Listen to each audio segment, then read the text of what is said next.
So hello আসসালামু আলাইকুম viewers, এটা আপনাদের মাঝে নিয়ে আসলাম নতুন আর একটা ভিডিও।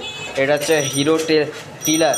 এটার সমস্যা হচ্ছে এটা গাড়িটা স্টার্ট দিলে এটার পিক আপটা গিরিটা ঘুরাইলে পিক আপটা অটো অটো বেড়ে যায়। সো আমরা এটা দেখতে পাচ্ছেন যে এটার পিক আপ কেবলটা মাঝখান থেকে ভেঙে গেছে। সো আমরা এতে একটা নতুন পিক আপ কেবল ইনস্টল করব।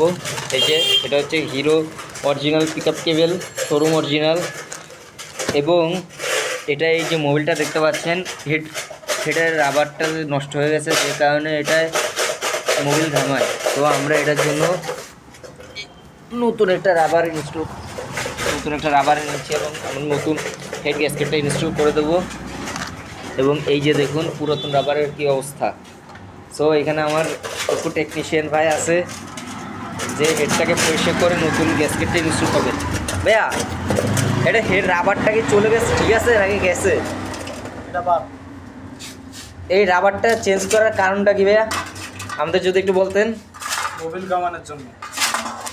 সো আপনি এটাই নতুন একটা রাবার ইনস্টল করবেন, ইনস্টল করার কোনো একটা নিয়ম আছে না, আমাদের যদি বলতেন। এই যে জায়গাটা সুন্দর করে পরিষ্কার করতে হবে যেন কোনো কাঁচটা কালো দাগ ময়লা থাকে না।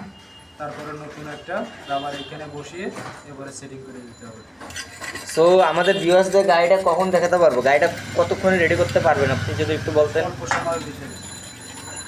সো আমরা নেক্সট পার্টে দেখাবো, আমরা গাড়িটার কাজ কমপ্লিট করে আপনাদের নেক্সট পার্টে দেখাবো যে গাড়িটা 100 ওকে হয়েছে কি না। সো এতক্ষণে আপনারা ভালো থাকুন। আল্লাহ।